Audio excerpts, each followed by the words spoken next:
The bigger the team, the more of a pure strategist you can be. The smaller the team, the more of... I was manifesting everything purely on the will that's, I can do anything. But I was also manifesting sort of negativity in my life as well.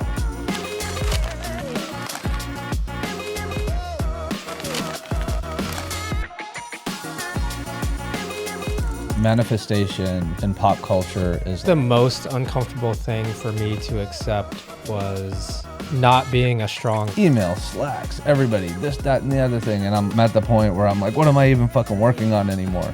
It comes down to self-awareness and knowing and discernment between, is it your mind and ego that's sort of running the course of your manifestation, or is it something that's truly coming from your heart? If I want to make this vague vision a high definition vision, then I have to think through all the details of what I want.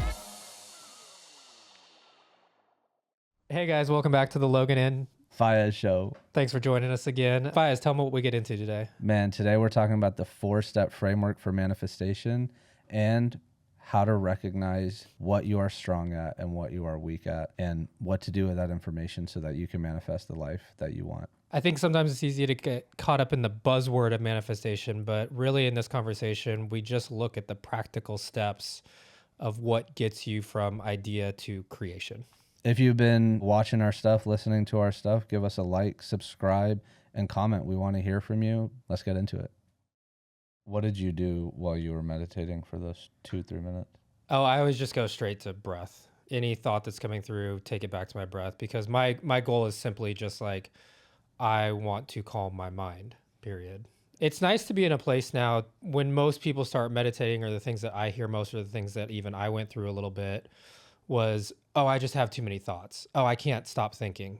The goal isn't to just not think. Right. The goal is to recognize that you're thinking and then take that thought and let it go through and then focus back on just your breath or something else. Yeah. So it's nice to be at a place now where I feel like I can calm my mind within a few minutes like that. Obviously, longer meditations are great and I love getting into them, but just that 2 or 3 minutes to really settle it feels just really good. Yeah. How about for you? Same. Breath. And it's not like active sitting there and just coming back to my breath is what the meditation is, right? Yeah. It's not what people like. My dad will always say, I can't meditate. My mind keeps racing. I can't control my thoughts. I'm like, it's not about that. Right. Right. And initially you get wrapped up in your thoughts and then you think about your thoughts and you just go down the hole. But through meditation, I end up being able to, I'm thinking the thought, let it go, come back to breath. And then almost instantly, like another thought comes. And then let it go. It goes, okay, breath. Then a thought comes, let it go. Okay, breath. Right. And sometimes if I sit there long enough, if it can be a 10, 15, 20 minute meditation, I can get to a really cool spot where I have moments of really deep presence, and those are magical. But a lot of the time it doesn't get there.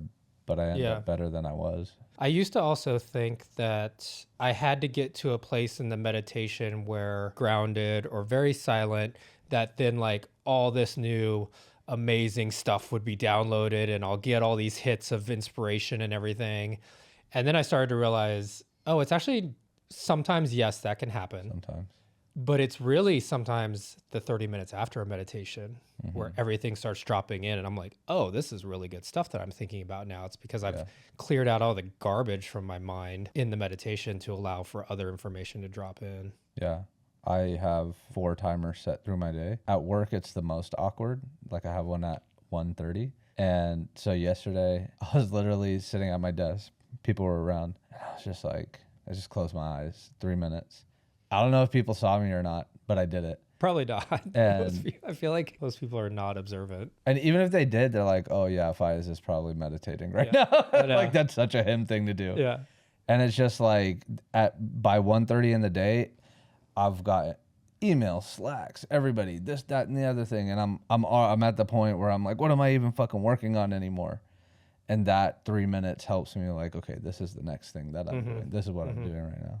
So what we're doing right now is we're recording a podcast. Exactly. And you hit me with an amazing topic this morning that I'm super passionate about, but I feel like you had a little bit of a framework to think about it. Did you want to walk through it? It's always just been one of my topics that I love talking about with people, because I think it's sometimes a little easy to get caught up in the woo woo and the buzzword of manifestation, and oh, is it just about what you think about and where your thoughts go? And yes, that's where it starts, but then what are the steps to actually carry out that manifestation? Which I didn't even really think about the practical steps until more recently. I sort of just always had, okay, I have ideas, take action. That's how you manifest, like just essentially make it happen. And not really realizing that there's really 4 steps. It's idea, thought, plan, and action. And that if you are weak in one area or stronger in another area, or just if you're imbalanced within those 4 in a way, I don't think you can as efficiently manifest as you can if you're consciously aware of how you're performing in each of those 4. What do you look at manifestation like, or do you think about the steps? Do you think more just like, oh, I just have to take action, just go do it? Or is there a conscious thought of like, okay, I had this idea, let me put some thought into it. Now what plan am I going to put together now that I've thought about it? And then, okay, now I need to take action on that plan. I don't know that I sit there and consciously think about what am I manifesting, but actually I do that at different periods of time. Manifestation in pop culture is like visualize it, sit there and visualize it in as much detail as you can, feel it, think it, imagine that it's real. Imagine that you already have it. It, and then it's done. Yeah. It will become.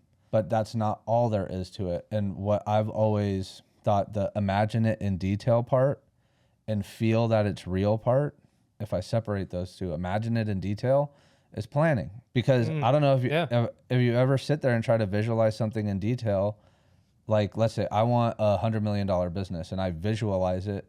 I mean, it's kind of a foggy vision at first. Right. And then to paint it in detail, I'm planning. What is the door to the house look like? Yeah. If I want to make this vague vision a high definition vision, then I have to think through all the details of what I want this office to look like. I have a tendency to basically reverse engineer. So I'm like, okay, let's say it was back when I wanted to be a personal trainer. My thought is like, okay, I want to be a personal trainer. Then where do I want to be a personal trainer?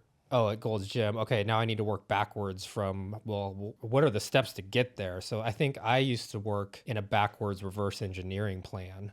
How does your mind kind of go when you're planning it? As you say it, that's what I think the visualization is, right? Yeah. As high resolution as possible, thinking about what I want. And then the feeling part of it is it's hard to do.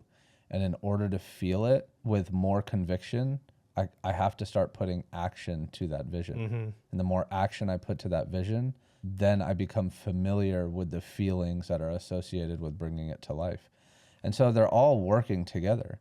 Mm-hmm. So I think the visualization and feel that it's real is right, but it doesn't happen by magic. These are almost fancy words for, like you said, which is any development cycle. It's ideate, right? Clarify the problem, the path, the plan, execute against it. You get new information, and then you just go through that cycle over and over again. Mm-hmm. And the picture becomes more high definition as you run through that process. Yeah. So manifestation is not a magical word for me. No. It's like super practical. I believe it. If I can see it, if I can believe it, and I can action it, it will become real. Right. It's becoming real. Yeah. By doing that, it's becoming real. So what part of idea, thought, plan, execute are you strongest at?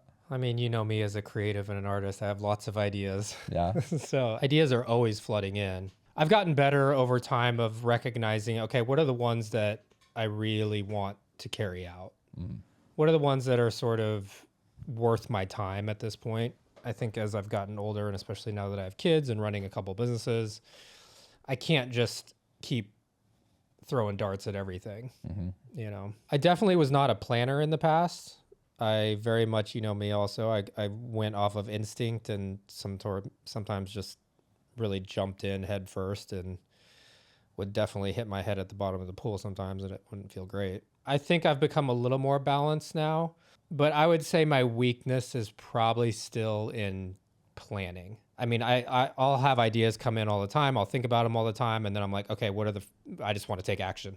Like, I just want to go do it, which is great because now my business partner for the product will reel me back in and sort of put a more logical plan in place, which I think keeps us very balanced. It keeps me on track a little better. But in the past, like for me, like before I really understood manifestation, which my deeper understanding of it, especially with these 4 different worlds of it, came with my spiritual journey, of course.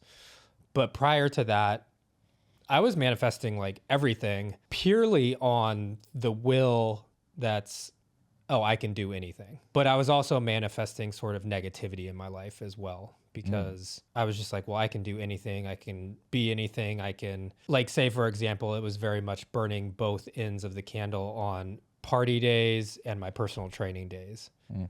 I'm like, oh, I can do this. I can get up at 5 a.m. and train and party till like 2 a.m. and do it. But that in itself was manifesting like negative relationships in my life because I wasn't paying attention to really what my mind was creating at that time. And that was part of the just like, oh, I'm just jumping in. I'm not really thinking about a plan or really thinking about how it's actually manifesting itself in my life. I wasn't thinking about those things. I was just like, oh, I'm doing and creating anything and everything that I want. The problem arises when you stay too long in a step or don't spend enough time in a step, right? Of each. Where do you stay too long in a step, do you think? My strengths are also in the ideation, and so thinking about the possibilities, the permutations, and then thinking part is the discernment part, which is assessing what is the right idea to execute against. What is the right idea to pursue? If I pursue this, what does it result in? And is that the result that I want? Right. But that's the strength that I bring to any situation is pointing the action in the right direction. And I've always picked partners that lean towards action first. Like I can't say a good idea without them being like, okay, what do we do about it? And I'm like, well, fucking relax. Let's actually think this through. I just said it out loud. That doesn't mean we need to do it. Yeah. But that's good. Their impulse is the right yin to my yang. But we've talked about in prior episodes that you don't always have people around you. You don't always have the resources to recruit, retain, hire, freelance, contract, those complements. And so I've spent the last decade consciously studying and practicing, becoming really good at planning and execution to where I don't think either of those is a weakness of mine anymore. But different steps of those, they drain me of energy. Yeah. And that's the thing. So we talked about it in the last episode, right? What gives you energy, what is neutral energetically, and what drains you of energy. And clarifying problems and then communicating like what I think is the best path forward gives me a ton of energy.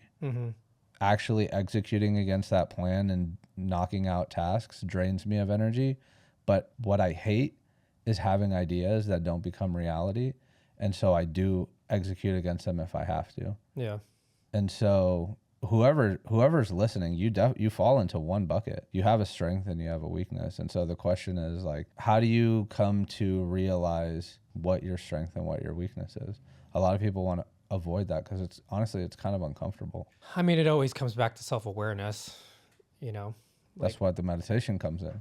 Yeah. It's really sitting back and actually acknowledging and taking inventory on what you're actually good at, what you think you're good at. And then how well do you know yourself to be honest with yourself? Like, the layer of self-awareness, I think we can sometimes get caught up in being hyper vigilant in that self-awareness where that's the thing that almost freezes you. I know I've done it in times where I'm just like self-analyzing myself and I'm just down a rabbit hole of like, okay, so let's use the manifestation steps, for example. I can sit there and go, man, I'm not really good at planning. Like, what have I done in the past that, what are the things that indicated to myself that I wasn't good at planning in the manifestation steps? And I'm going down that rabbit hole. And then fast forward a couple of years. Okay, am I doing things differently? Have I changed anything? Am I lying to myself right now thinking that I have changed? Am I better at planning? So then that in itself for a while would handcuff me into not taking action on things because I'm sitting there more concerned about analyzing my strengths and weaknesses within those steps. So I think for me, it was more awareness of myself. And with that comes, I think, a better understanding of where you trust your gut a little bit more, where you trust your instincts. Maybe in your case, what I've learned from you is like not being all instinctual, and where do I need to like bring in a little more logic and a little more decisive plan instead of just jumping in feet first. But ultimately, I think it comes down to self-awareness and knowing and discernment between, is it your mind and ego that's sort of running the course of your manifestation, or is it something that's truly coming from your heart? For me, it always comes back to building a body of evidence. Like if I'm thinking about what I'm good at and what I'm bad at. So asking other people like around me, what am I good at? Like I'll just straight up ask, what do you actually think I'm good at? What have other people told you? I'll ask you right now. What do you think I'm good at? No, that's not. We got to start with. No, tell me. Let's see if you answer like the way. Basically, I get the same answer from everybody. I haven't really seen you in a. I can't. It's hard for me to answer in a more professional work environment because I haven't seen you like in action, like say leading a team, or like I was never around Prep to Your Door enough to like really know what you were like in those settings. What I have learned in our conversations and everything though is that you are very good at a logical self-assessment of yourself and what micro adjustments need to be made in order to perform at your highest potential. That's what I've seen. Yeah, that's basically what others would say as well. So I would say it's thoughtful and tenacious, and that comes in the form of, number one, skill is strategy. Right? Strategy is the idea, assessing of priorities. Strategy is just a fancy word for priorities. Like what is the most important thing to work on right now? Yeah. And how do you decide what is the most important thing to work on? Well, it depends on what you want to happen and, you know, a number of things, that resources you have available, and then what are the next steps that we need to take to get there. That's what I'm good at. And then you have to, you know, if you have a team of people, you need to arrange the chessboard in such a way that you are, as a unit, progressing against that strategy towards the desired outcome. In order to do that effectively on a 1-person team versus a 5-person team versus a 20-person team and a 50-person team requires different tools in your toolkit.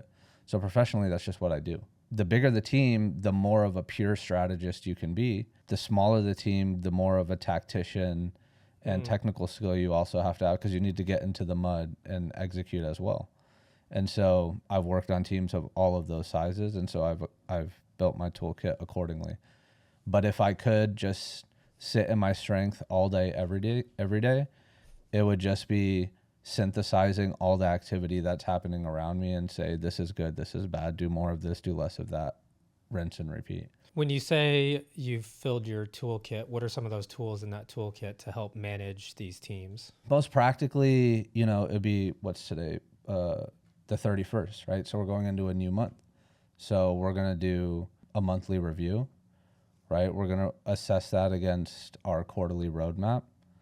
We're going to look at how we measured up against the objectives we set, the key results that are the measurables to achieve the objectives. In order to track our objectives and key deliverables on a weekly basis, we have project management tools. The most common people know about is like Notion and Asana, right? And then on weekly plans, how are people translating that on a daily basis? So then we have like automations within Slack where people are posting what they accomplished on a daily basis and what they're working on. And so it cascades, right, from this, we want to be $100 million business to, okay, what do you need to do this year in order to make that true? Okay, in order to make it true on a quarterly basis, what do I need to do?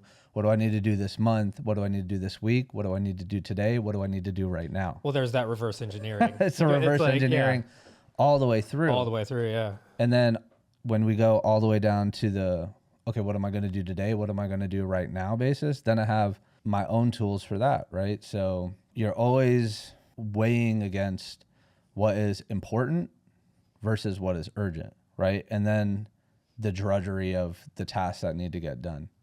And so I have a power list, right? I clearly go into every day religiously for years. I have a fucking crazy database of my top 5 priorities for the day for years. This spreadsheet is baller and it is quantified. It's amazing.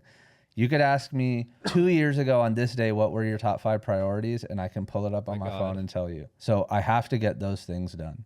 But then those top priorities aren't necessarily like, those are the needle movers, the things that progress me towards beyond where we're currently at, beyond, it's changing homeostasis.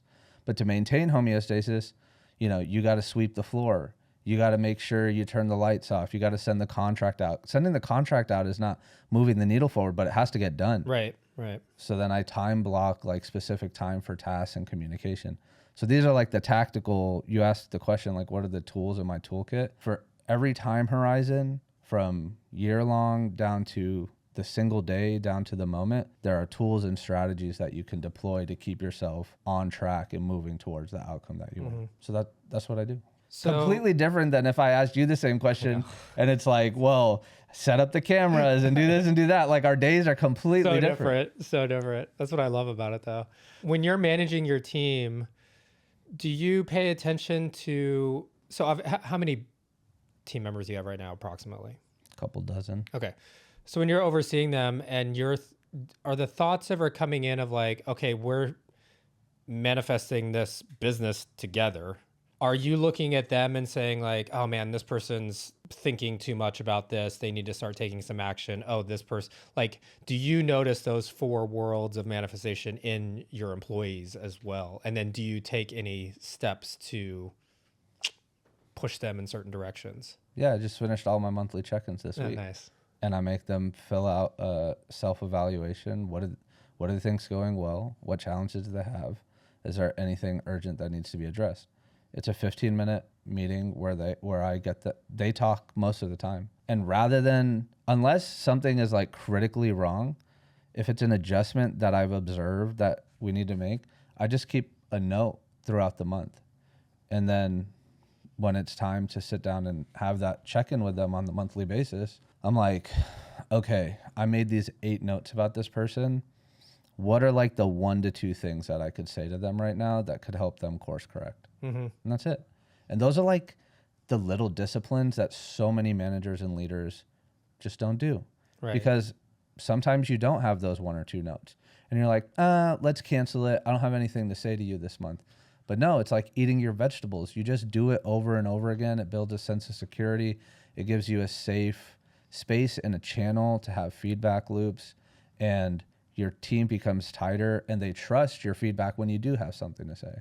Going back to the question of how do you know what your strengths and weaknesses are, right? So your answer was self-awareness, which is obviously correct. And some people are better at that than others. Some people are more dedicated to getting better at that than others. You're clearly somebody who's very dedicated to cultivating their self-awareness, right? One thing that I also found useful is I just said asking other people what I'm good at. And also, you know, you've probably taken personality tests at different times in your life, right?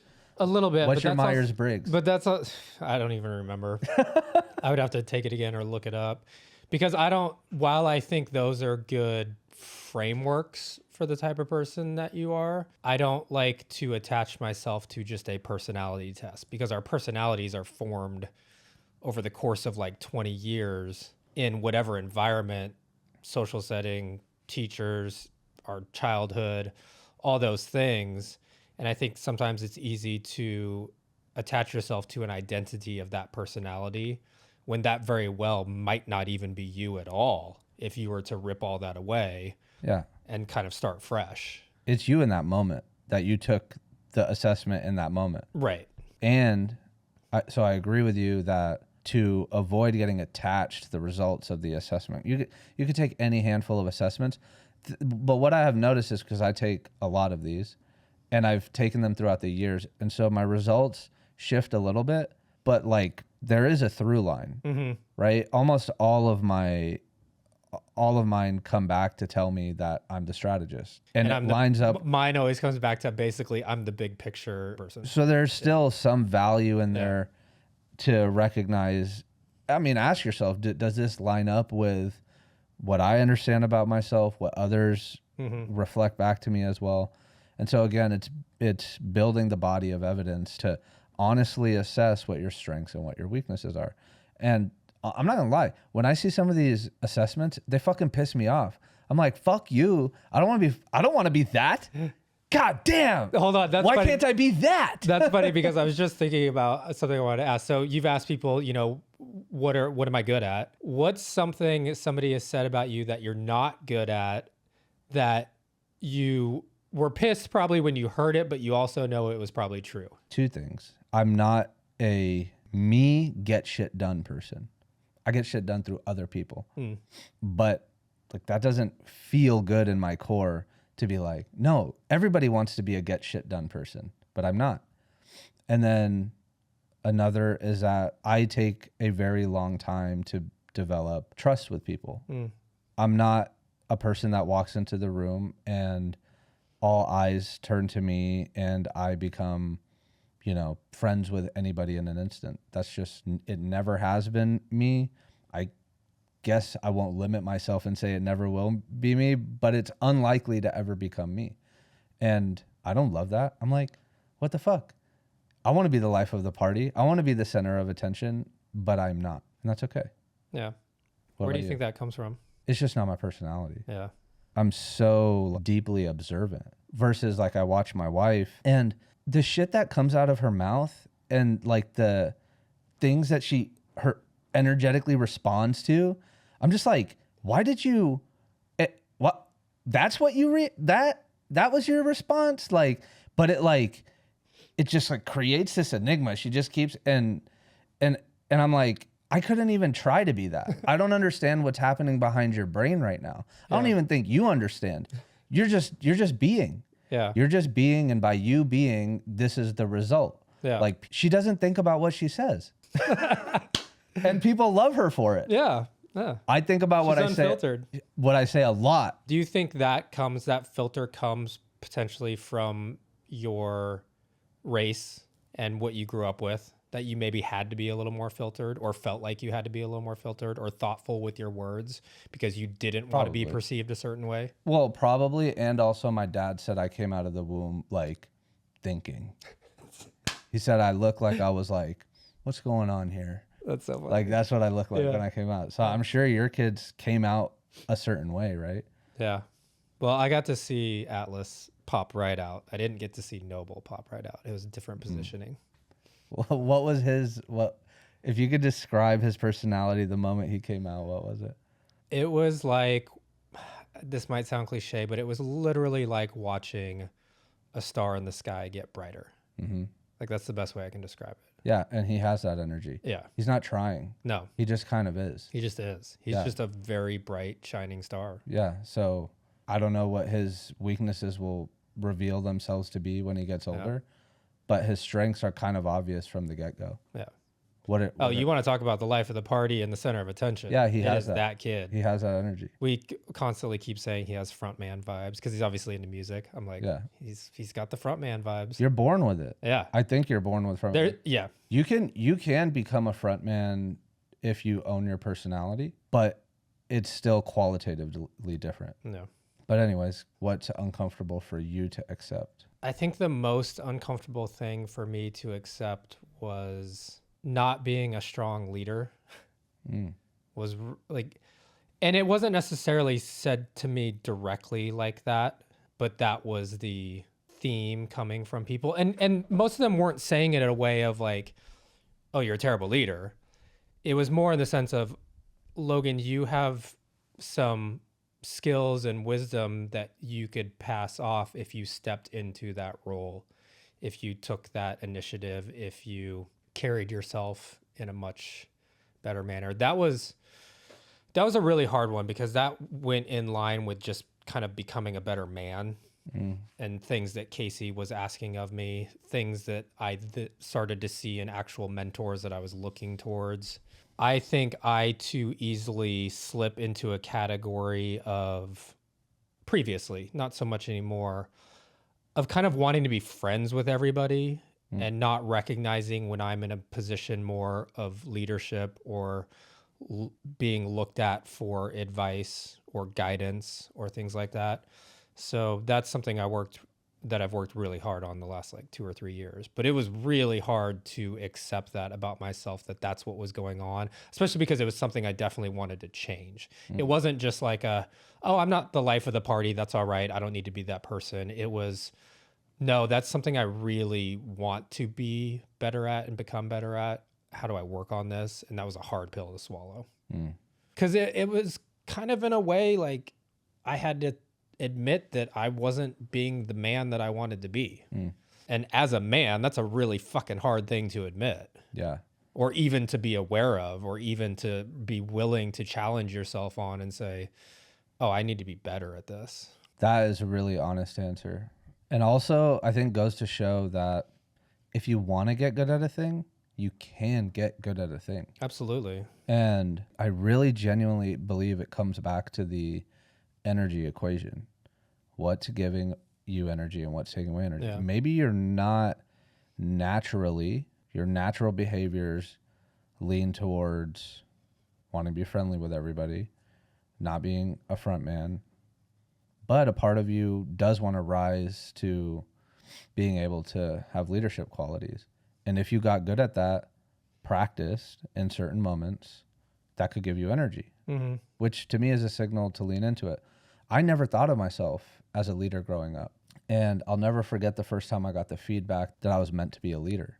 And I was like, it was like a counselor, a student counselor in college. And I'm like, really? Like, I didn't believe her, but I really thought about it. Yeah. And because I don't have front man energy, I've never been the center of attention. And so I thought, well, I'm not a leader then, because I don't attract all of the attention. But I really then started to go down the route of like, okay, what do leadership qualities really mean? And we've gone on previous episodes about how I now understand leadership to be, right? Somebody that people can rely upon, being able to have a vision, help others understand how their work contributes to the completion of the vision, making people feel valued, being able to give direct, constructive, hard to hear feedback, being able to not be liked, and being able to make people feel appreciated. Like all of those things. You know what the umbrella is for all of those? What? You have a very high EQ. You have to, yeah. That's really what it comes down to. And so okay, so that's an example of where maybe a personality assessment never would have told me that. My natural understanding of myself wouldn't have told me that, but somebody else's feedback to me gave me a little bit of a signal. And now actually, that is the most common professional feedback that I've ever received. Like if you looked at all the feedback forms that I've ever received, natural leader is probably the most reoccurring keyword. And and that's not how I understand myself at all. I don't believe I'm a natural leader at all. Right. I'm a learned leader. And so if there's a seed inside of you, and that's the idea part of the manifestation cycle, then through thought, through planning and action, you can grow that seed. Right. And for me, that was the natural versus learned part of leadership. So I think everybody has that. There's a seed of desire in their heart that they want to grow.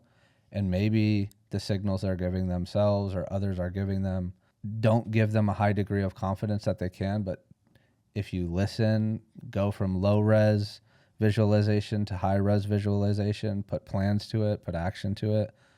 Before you know it, people will think you were good at that shit the whole time. Right. And you're like, no, I've been working really hard at it. Right. I've nurtured it. I've nurtured it. Which always goes back to the whole idea of nurture versus nature on pretty much anything. Yeah. What is it? Is it both? Usually I think it's both. I mean, it's both, right? It's both. The sweet spot is... Because I think I would argue that you were always a natural leader. It just had to come to the surface, which took nurturing of that. Yeah. That's what I think. Probably. I guess that counselor nurtured that for the first time in me. They were the first one to see it. They gave you, it was maybe one of your first honest reflections. Yeah. That's what you needed to hear in order to sort of like crack open that little bit of light to let that start coming through and come to the surface. Which reminds me of permission to want what we want sometimes. And I see this in my friends a lot, right? One of my strengths is being able to help others see what to work on. And I think we have to have that. It's like, it's almost like sometimes we have to have permission from somebody else to see ourselves as this like grander vision of ourselves, because we're in the thick of it. We are only getting our own perspective. And when you're not getting multiple different reflections, and from people that you trust and people that know they're looking at you through a pretty clean lens, let's say, it's so beneficial for somebody else to see you as a grander vision. So then you have that moment of actually reflecting and looking at it like you probably had the moment when they said that. You're like, well, what? But I thought about it. I thought, oh, am I a leader? It's just that one little key to sort of like unlock it in the beginning, which again, going back to manifestation of, you had to have that sort of first idea seed planted in yourself of, oh, I can be a leader. Mm-hmm. And it took somebody else giving you that permission to actually see yourself that way, which I think is such a beautiful thing to have with friends. And that's who you want. That's who you want around to give you just an honest reflection of what your potential is. Yeah. Others giving you permission to see the seed of potential within you, right? And there's also that people have a tendency, all of us, me included, to not admit to ourselves what we want to be true. If I verbalized my goals to you, what I want to be true to you, and then you saw me behaving in a way that like wasn't in line with what I said, either consciously or subconsciously, you'd lose a little bit of respect for me. Yeah. So we have a tendency to avoid even the beginning of manifestation, even admitting that we want to have a thing, having the courage to even visualize it, because the moment, even internally, that I admit to myself that I want a thing, fuck. There's accountability after now that. There's accountability, even if not concretely, intuitively in my gut. You know, when you say that, you know, you're gonna go work out 5 times a week, and you only made it to the gym once, you feel bad about yourself. Yeah. And so then it's easier to say like, it's not the right time for that goal anyways, right? Like, you come up with all of these, that's not what I wanted anyways, right? That wasn't even right. No, it was right. No, it was. You know it was right. You know it. Yeah.